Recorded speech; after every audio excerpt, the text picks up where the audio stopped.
So my question then is, was this Twilight? Okay, no. I uh, wanted to go back on my previous statement. Not 100%, Okay. but there are definitely some parallels.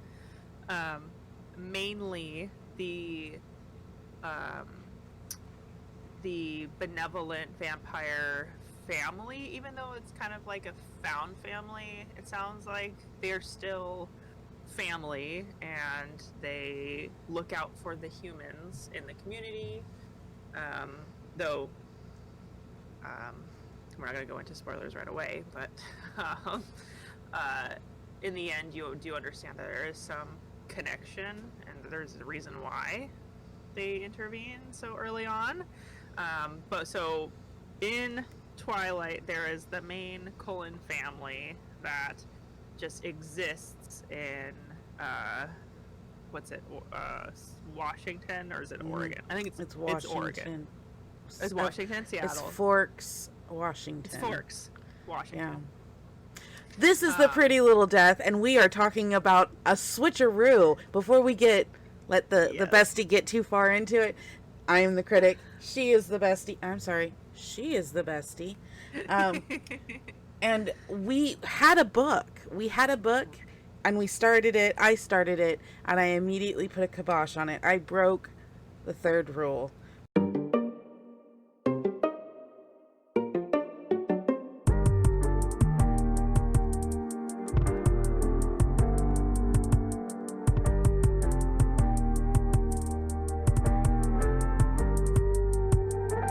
However, I did it for the betterment of the podcast. It was We did. awful. I don't know. Did you start Cades at I all? I did, and honestly, by the title, not maybe not the title, but the cover, I was like, I don't know about this one, girl.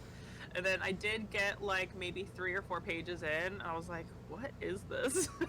Like, Yeah. what are we doing here? So we Um, started kind of late in the month, and we switched gears really quickly. And I'm sorry I did not make the announcement of the switch. So if you read Cades and you're expecting us to talk about it, we just did. It was not great.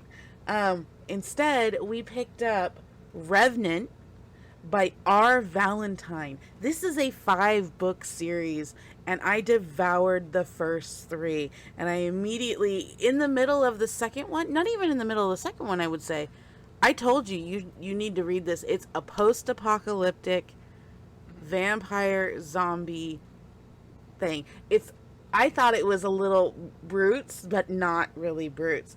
And this bitch told me, So, girl. girl, So I wanted to clarify. I was like, I'm fairly certain she's never read Twilight before. I haven't. I haven't. Okay, then I think you would have made the. There is, I don't know. Have you ever seen the movies, or at least the No, first movie? Okay, no. there is I a stayed away with hilarious them. scene. Stayed away from No, them so you were hard. also just a little bit out of the time in Hmm. middle school and high school that they became super popular. I think you were a little bit aged out. Yeah. I was like in that perfect sweet spot that everyone was talking about him, and of course, like the pick me whatever I wanted to be in with the crowd. But I also was into vampires too, You did so not just call yourself a pick me. I was back in the day. I was. I mean, I was also a child, so.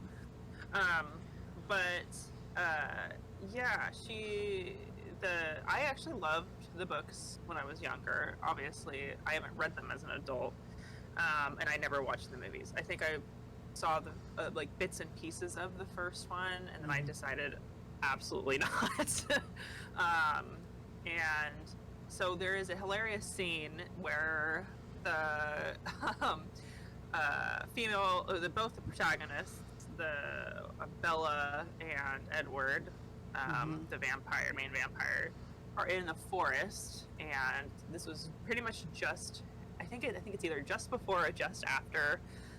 She confronts him about being a vampire, and he like goes in the light. And he's like all shiny.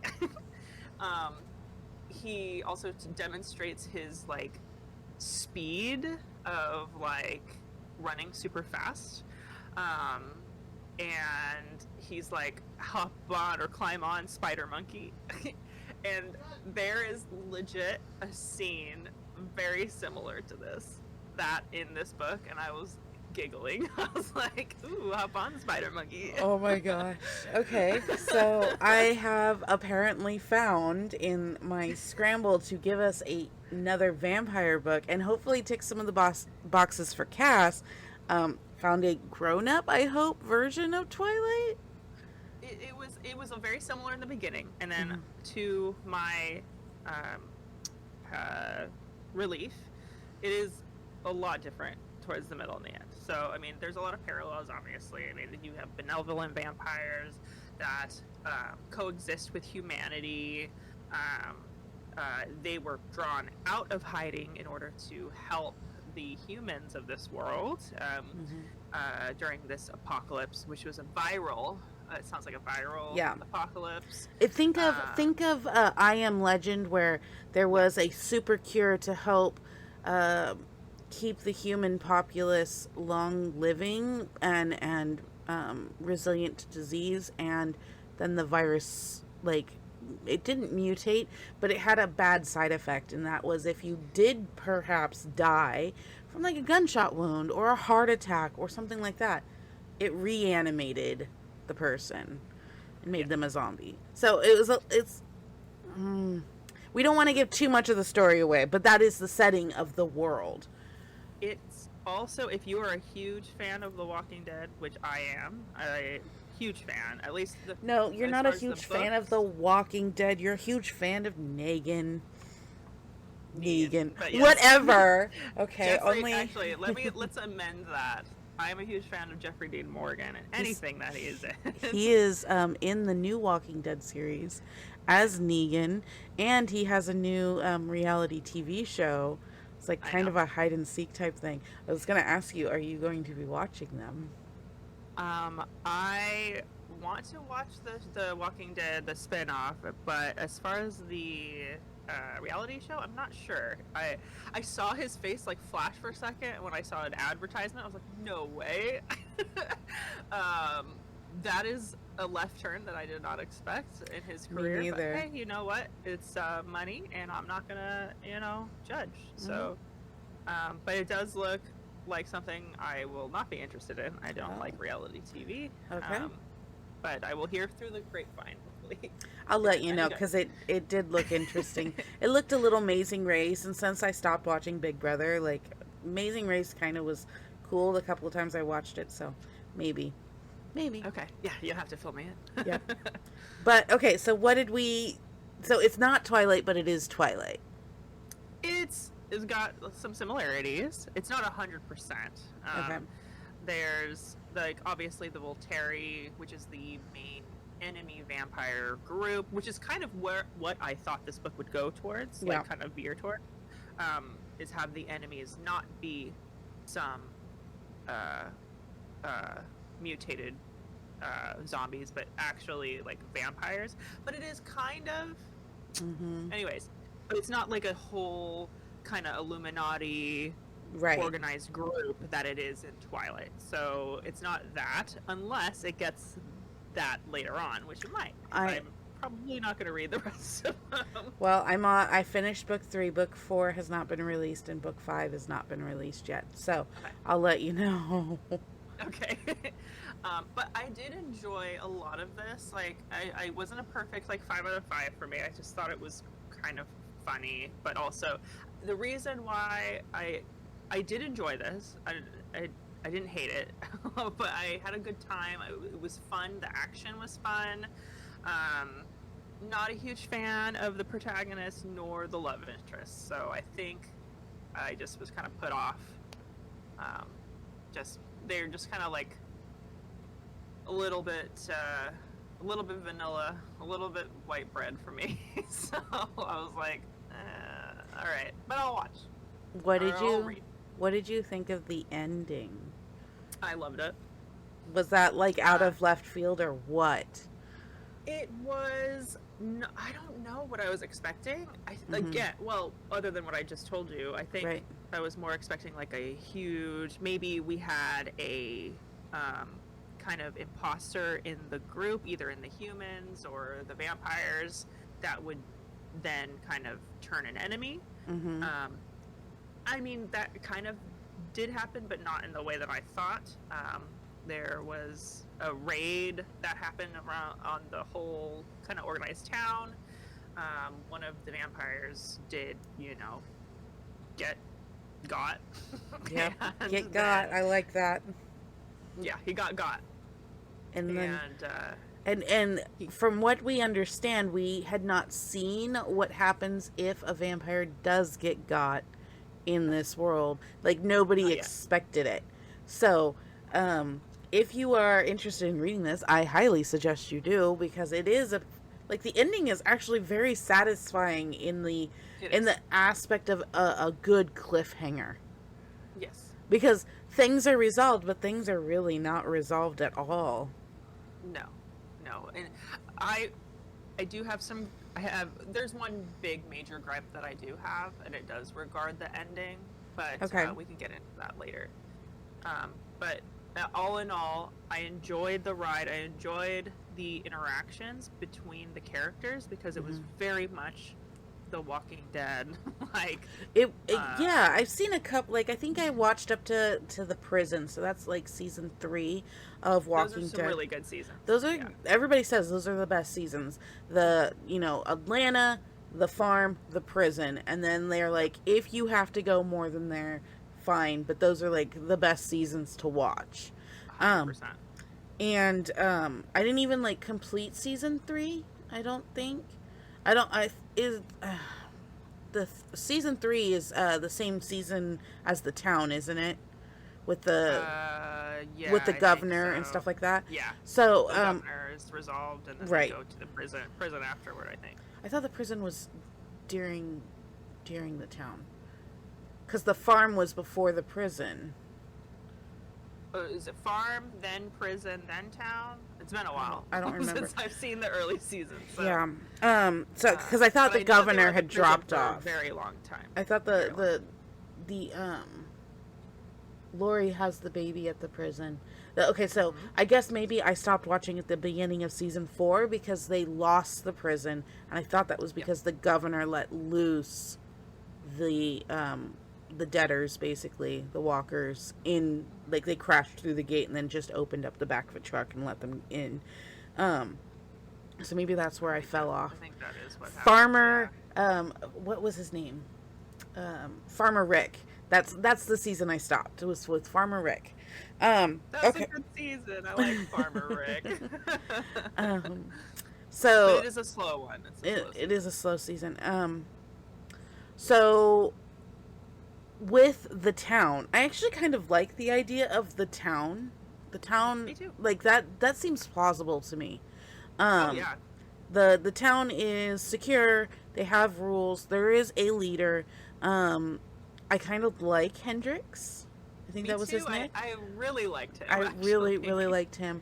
I loved the little merry band, even though it felt like most of the book everybody just stuck around in the diner. Yeah. And I didn't find the female main character, I can't even remember her name right now. Abby. I didn't even find her insufferable like I normally would in these kind of situations. She's not insufferable. She is a little boring. She likes her life as it is. She has her job. She just wants to do her job. But I mean, I'm kind of I like that, because I kind of am the same way. Just let me do my job. Let me do my downtimes. Leave me the hell alone. Exactly. But the band of merry characters around her are also very interesting. They're more interesting, I think, than our main characters. Silas is absolutely, he's hilarious. I love Silas. I think he's my favorite. Oh my gosh. I know you don't want to continue this, but you should, if for only Silas. Okay. Especially in the 3rd book. I'm thinking about it. OMG. You see a side of him you don't get a glimpse of in the 1st book. I liked Pike, but we didn't really get a lot of interaction with Pike at all, which was really upsetting. Yeah, so that's why. Okay, that's part of the problem that I had with the ending. So keep going. We'll talk about Um, it later. the grandmother. Oh, if I could, like, honestly, I was pegging her as the covert op of the whole group because, Yeah. like, that woman was Teflon. Nothing stuck to her. Like, Yes. not a bad attitude, not a raid on the town. She was never hurt. She was never put in danger, which, I mean, I guess I'm conditioned from, like, dark books to expect everybody to be either in danger or violent in some capacity. But not this woman. This woman was fantastic. She reminds me of later season Carol. Okay. So that's when I was reading her. I'm like, oh, that's Carol. Yeah. Later season Carol. Um, the Okay, so there is some personality changes between books that I didn't understand. I still don't understand. The first book we have, oh, it's like Hadley or Headley? No, Hedley Lamar. uh, no, the two girlfriends in the diner. They don't like each other, but they love Abby. And spoiler alert, in the second and the third book, they don't have a problem with each other anymore. Like, they're like cats and dogs through the first one. They can't even be on the same shift in the diner together. And then in the second and the third one, it just kind of goes away. And I don't really know why. Same with Zach. Zach has his big reveal towards the end, like the last quarter of the book. Second and third book doesn't even come up. Like our Abby doesn't even act like it's a thing anymore. She just continues on like it had never happened. This whole confrontation had never happened.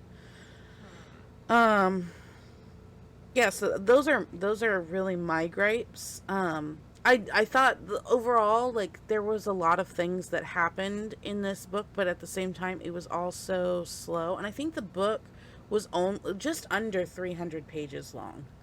It wasn't that long. I think it was at least maybe. Let me pull it up because with my font, I thought it was like 370 or something like that. Maybe it might be different for you than it is for me because I have that big ass screen and I have tiny little font because I don't want to waste time turning pages. I watch. Sometimes it's 2 or 3 pages per page for me. It's 299 pages, or I'm sorry, 399 pages in the first book. Second book is significantly shorter. Okay.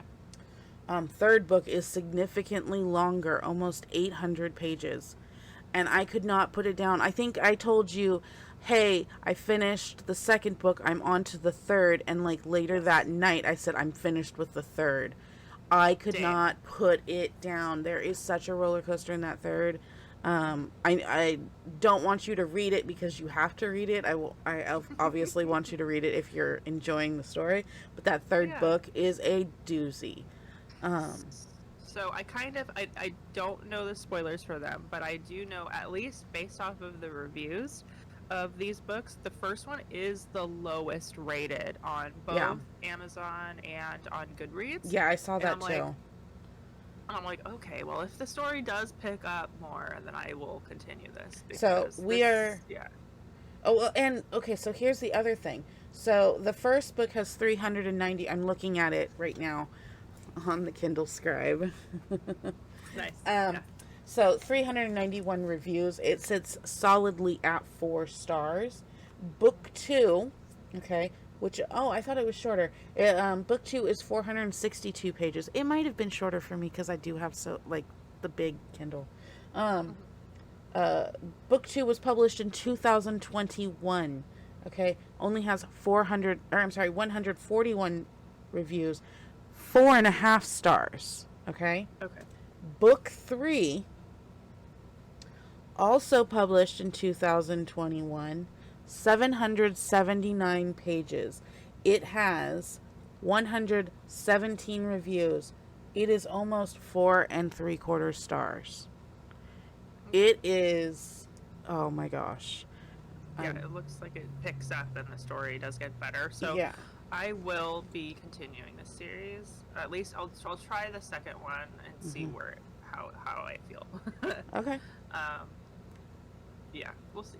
Yeah. I don't know. I had.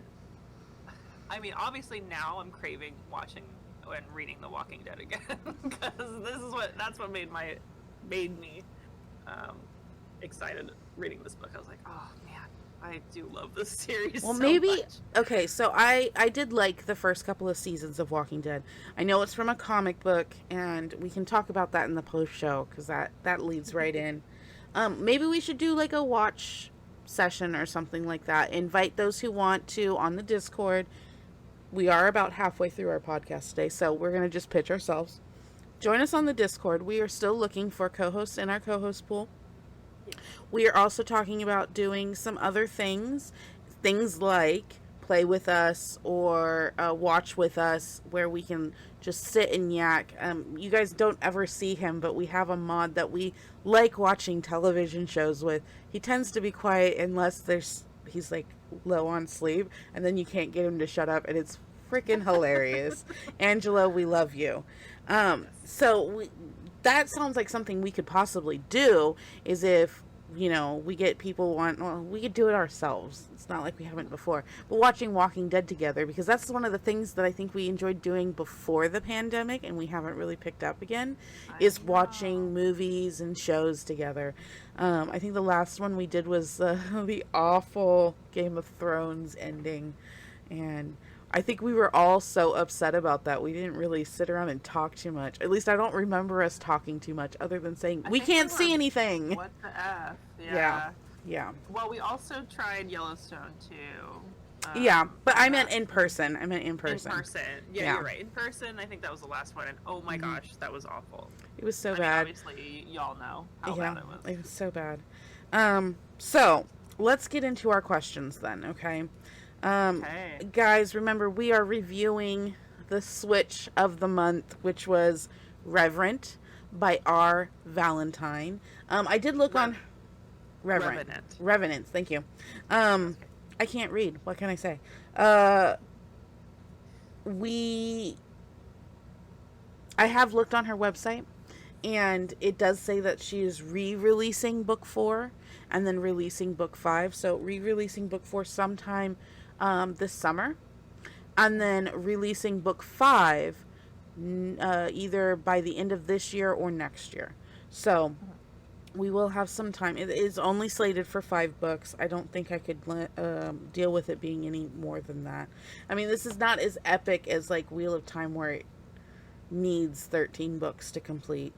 But it is, in my opinion, it is enough for me to, I mean, I'm already in by like 1,600 pages. So I need to like finish this out. I've invested that much time. It was an entire weekend for me to get through these 3 books. So that being said, what is your overall rating? I gave it a solid 3 out of 5 because it was hard for me to get into in the beginning. Abby is a little kind of meh as a character lead, and her love interest is also kind of like, the description is exactly the same description as every male lead in every fantasy romance. I don't know, maybe I'm just expecting something different and new and exciting, and then it didn't happen, and I was like, okay, well, it's okay. So I will agree with 3 stars. I'll also add that we only get her point of view, and it is in first person, and actually I'm not going to dock it for that this time. I don't think it works necessarily, but it is nice to get her point. If it's in first person, only her point of view. Like, that was done, I think, very intentionally in it, and it doesn't necessarily, I don't think first person works ever. Not unless you actually know what you're doing. And I will say that a lot of these armchair authors don't know what they're doing, and maybe they took a writing class sometime in college and then just didn't finish it or something like that. But the fact that it is first person and only her first person, that is okay. It works for this story, kind of.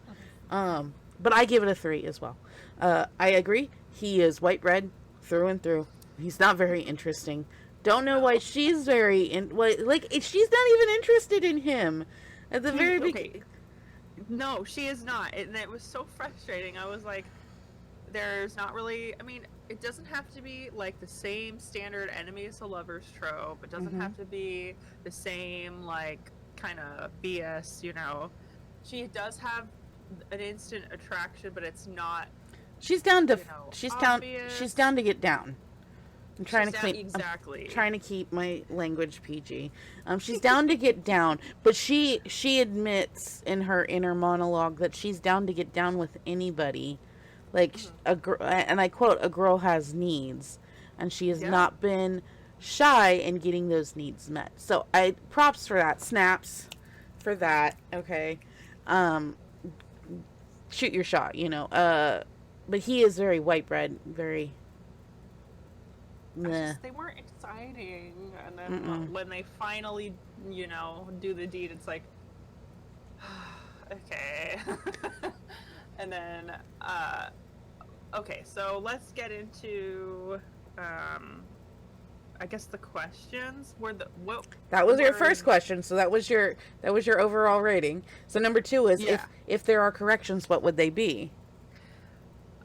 Okay, so my gripe is the ending.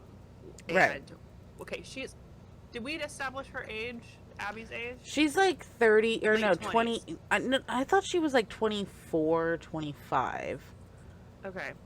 Yeah. For some reason, it's sticking in my head that she was late 20s only because she was talking about the kids thing, and then she was like, maybe not. And, maybe she is 25, I don't know. But anyway, old enough to have the conversation about who she is about 1,000 times over. Yeah. There isn't a good excuse, and I can't come up with one. Right. Not a good excuse for her mother to hold that information back. Nor a good excuse for, is it Ethan? The male lead? Yeah. Ethan to keep that information about the Revenant secret. Yeah. Especially when they're being adults and they're so mature in every other aspect of this book. Yeah. There's not, I will say there's no forced drama, like right. Nowhere. Oh my gosh.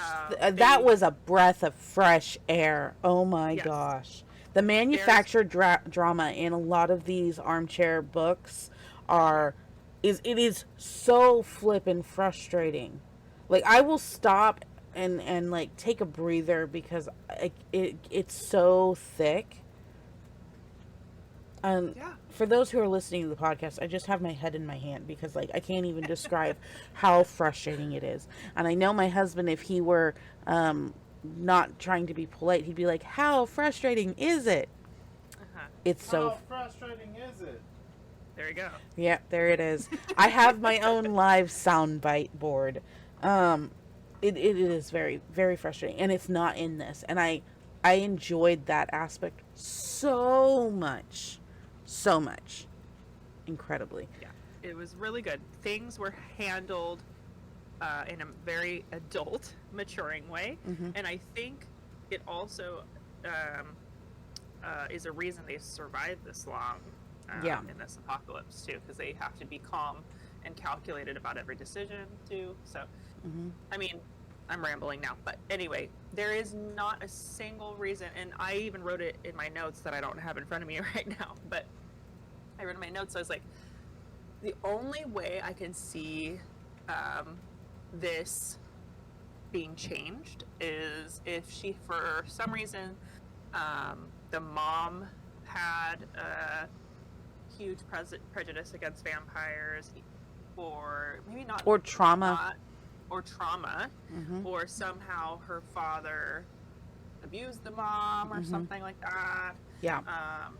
Again, trauma. The excuse work. Right. By not telling her anything. And then also maybe having conflict between Ethan and Abby together before the big reveal. Yeah.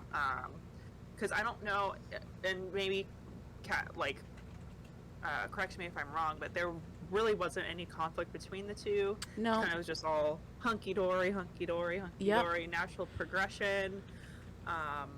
She did have a problem with him not letting her do her job, one of her jobs, I suppose. Like, he had a problem with her going out on the teams to either...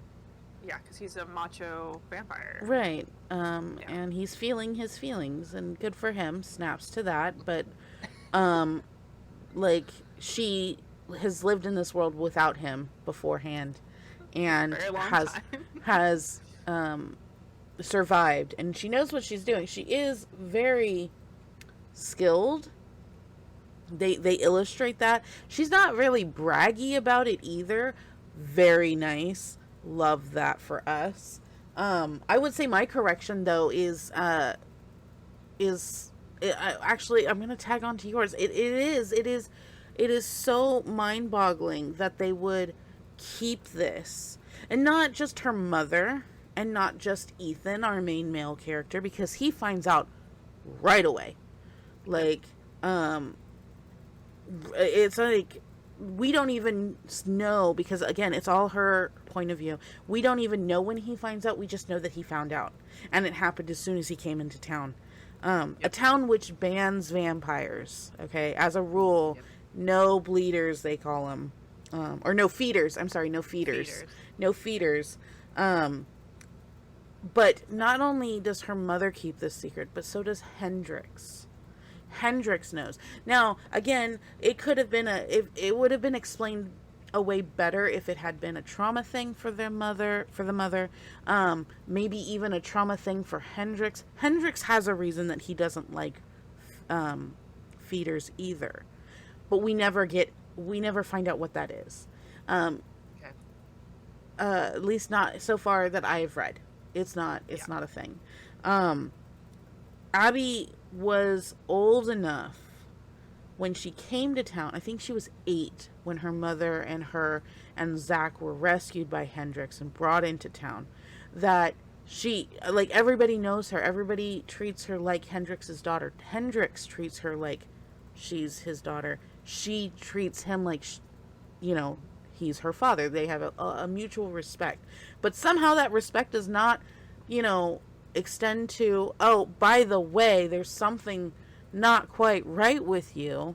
That could, like, when the secret came out, I was like, you guys don't think this could be a dangerous thing to just hold on to?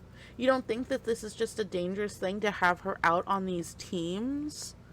And it could be a potential problem? Right. Like, why didn't you connect that if you knew right away? I mean, Hendrix and her mother are both doctors, for crying out loud. Hendrix has some kind of military training. It's never really explained what it is, but he has enough training to gather and keep command of these people, and they have quite a few hundred people in this town. So, like, what was the purpose? Why have the rule and then bend the rule? Like, it just didn't make sense. So that is a very good correction. I like that, and I'm sorry that I tagged onto yours. I didn't actually think about it all that much. Question 3 is, what is a major plot hole?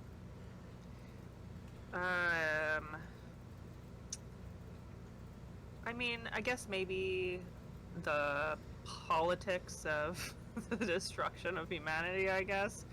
It's not... And the vampires, I guess they didn't really super go into and explain. It's a major exposition in the beginning of the book, like... Oh, yeah. That this is what happened with the world. The world was dying because the humans weren't taking care of it, and because the humans weren't taking care of it, we were dying from natural... I'm quoting here for those who are listening.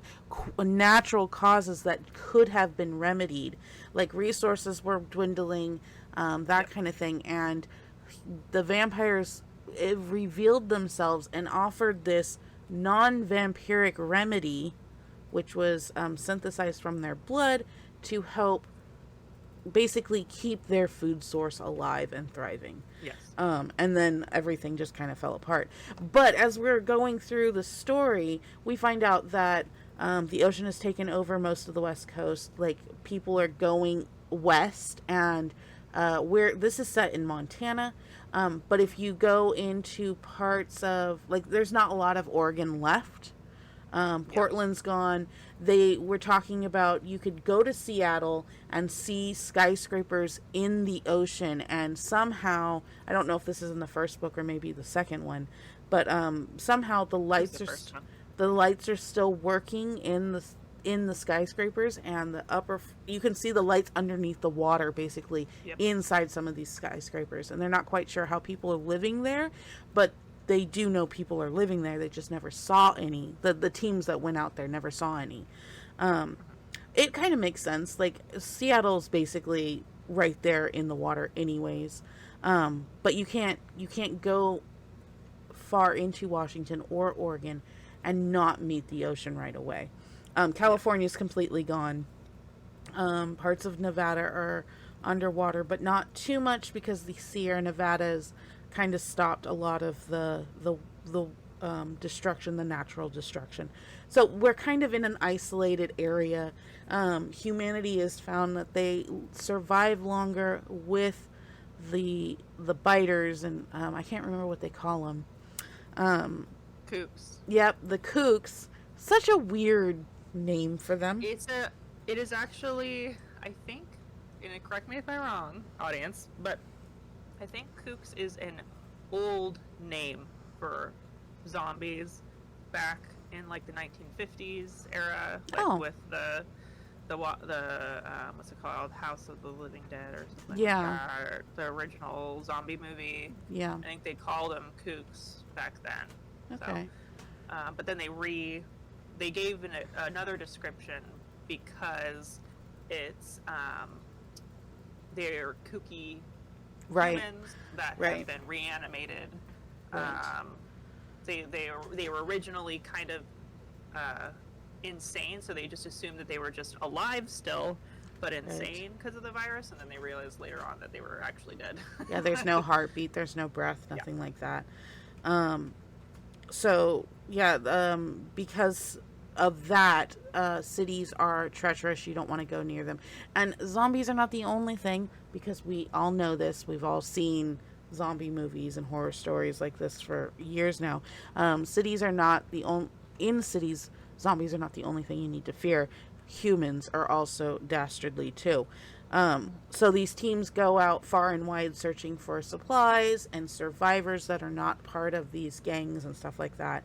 But there's not a lot of safe, natural places for people to live, except for in rural and mountainous terrains. So we know that there's an international group of vampires that kind of patrol their own people. And I think my plot hole in all of this is, I know I cut you off from yours. I'm so sorry. My major plot holes is we hear about this international group of vampires policing their own people and commingled settlements, and they've obviously heard of the town that our main characters have established, but like, why are there all these like people to trade with? And the vampires haven't ever associated with them. Like, these are big deal names that they go out and seek and stuff like that and get help from, and nobody has actually touched base with the International Vampire Council or whatever the hell it is. Yeah, and that is a plot hole. I'm sorry. And then also, where's, like, is there any military left? Do they even go into that? Like, I would assume that they would at least attempt to maintain control, just like in The Walking Dead. Right. In every zombie movie and show that has existed in the United States. We have a huge military here. There would Mm-hmm. be a military presence, or at least a remnant of that. Right. Um, Well, I mean, so if my very, very limited knowledge of just basic militaristic society in our society, there's a reason for a chain of command. If something happens, you still have somebody to report to. You still have, you still have orders. There are um, contingencies in place in case something, not a zombie apocalypse, but in case something happens, there's always somewhere to report, something to do. That's not to say that human nature doesn't always take over and people go right. AWOL. Um, Yep. you got to remember a lot of, well, right now in the common era that we're in, the U.S. military is a volunteer thing. And they we have our military that way because the thought is that if your heart is into the reason for you being there, if you are all in and you are volunteering for it, that means you're going to be more dedicated to your job, your patriot. your orders. You're going to take that a little bit more seriously than if you're forced to do it, so yeah, I would agree. Yeah, that is a major plot hole. Where the hell is our military? I don't doubt that somebody somewhere went, oh no, every man for themselves. But I also think like that might not be like the reason that all of it went to shit. I mean, it's been 20 plus years since the incident happened in this story, so Yeah, we've got some time, but I would still think that it exists, and it's right. like maybe in small little sporadic groups throughout. You're right. Yeah, in the United continental States. U.S. Where our story takes place. Okay, so I know the answer to this one because I'm pretty sure we're both on this, but romance, smut, or erotica?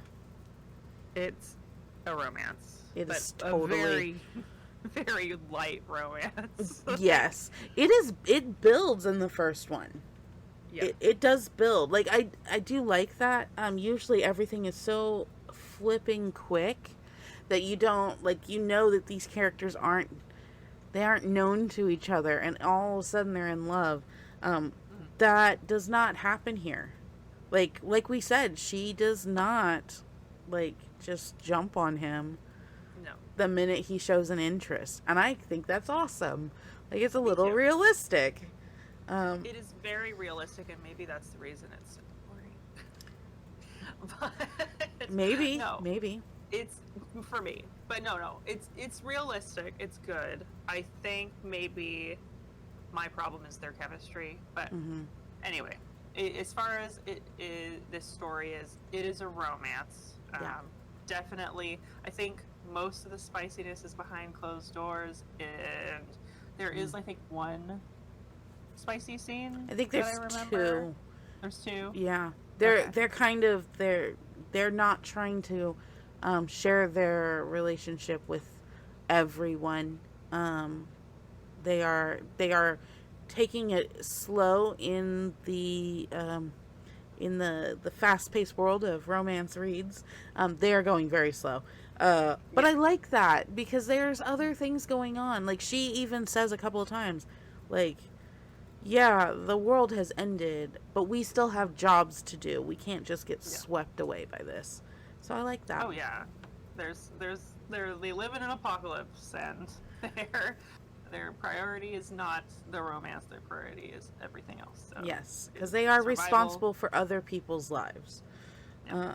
Okay, so here's your freebie question. What do you have a question for me? Since I've been asking the question, do you have a question for me? I do. So, if you were to exist in this world, would you want to be exposed to vampirism, or would you want to be turned in order to survive? Or what would you think? So that in the context of this book, I don't think it matters either way. No. No. Because of the virus. Yeah, because of the virus. It doesn't matter.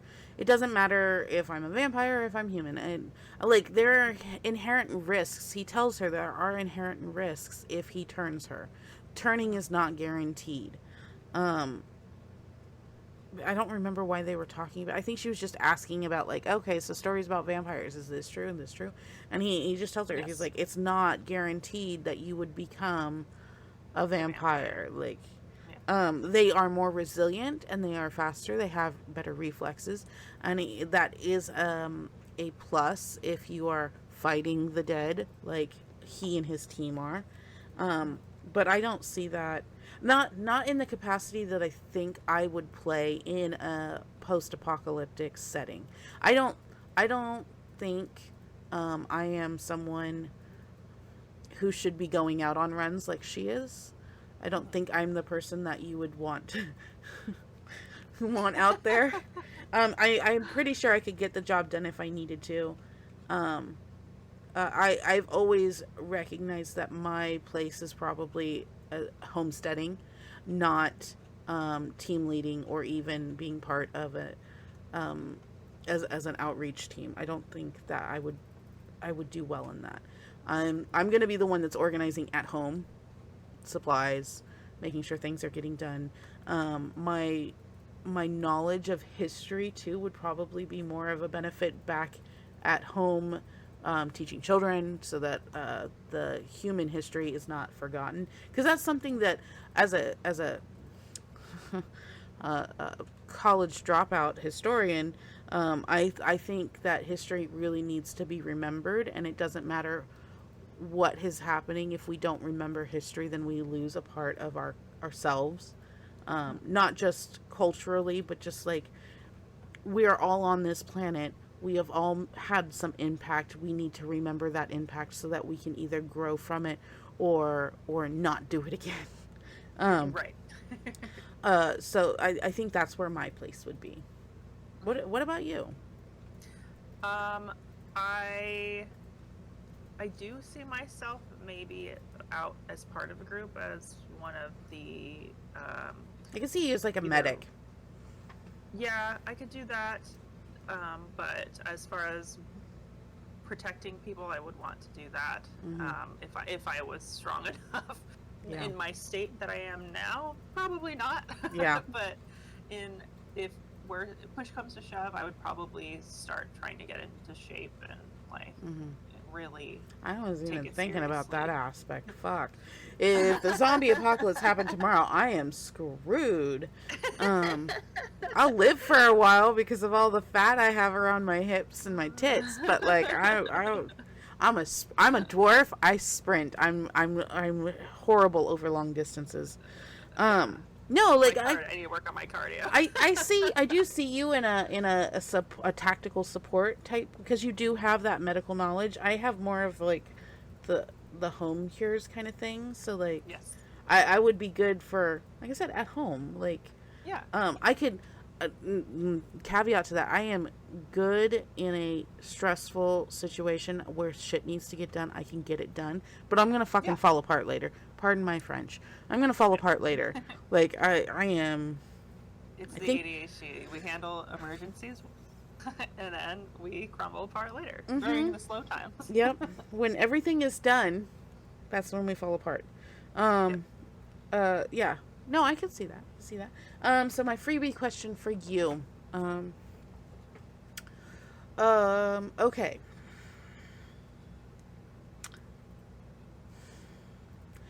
Rick. No, I'm sorry. No, not Rick. Rick, we only got to see a couple of times. Zach or Silas? Oh, Silas. I don't like Zach. I don't like Zach. He's a jerk. I like that he is devoted to his family. Yes. I don't like his racism unless he's, got a really good reason for it, which I don't know if it was super explained, because He was doesn't. He doesn't. He He doesn't really doesn't. have a good reason for it. Yeah. No, He's he doesn't. He's just a racist, and Yeah. he's stupid. I don't like him. Yeah. He's passionate, I guess, if you want to go there, but No, I don't like him. And Silas, he's goofy and he was annoying a little bit at the beginning, but when push comes to shove, he is a good person and he keeps the mood light, which is essential in a serious setting such as this. So I'll agree with that. I like Silas. Yeah. All right. Well, guys, that was Revenant. Revenant, yes. Revenant. I told you I can't read. By R. Valentine. We will be expecting a 4th book soon, hopefully, if the website is up to date. I was checking on the blog. I haven't seen anything in the last couple of months on her blog about the next book, but she could be writing. Those who are interested, we are expecting our next Roots of Bristol Brook in June, and that is going to be our June read. It's going to be super late in the month, guys, so I don't know if we want to push out. No, we should keep our 24th date. It's supposed to come out on the 17th. Then it should be fine. Yeah. I know what happened with you in the second book. You are going to devour it in one setting. You're going to be like, sorry guys, can't do a D&D tonight. I got a book to read. Deuces on that. Cass, do you have any recommends for me? I don't. Really? Okay, that's fine. I'll give you something. Give me something.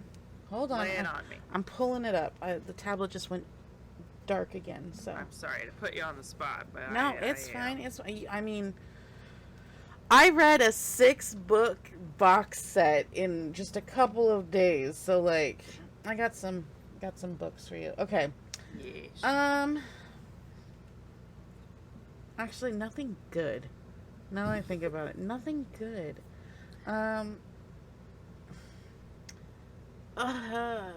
Yeah, I don't have anything good. So, okay, I guess we're just going to end it there. Nothing good I have read this week, guys. I guess that means we just go straight into the post show. Pretty Little Death is recorded by the Bestie and the Critic, edited by the Critic, graphics done by the Bestie. All opinions are original and in no way are paid by the author.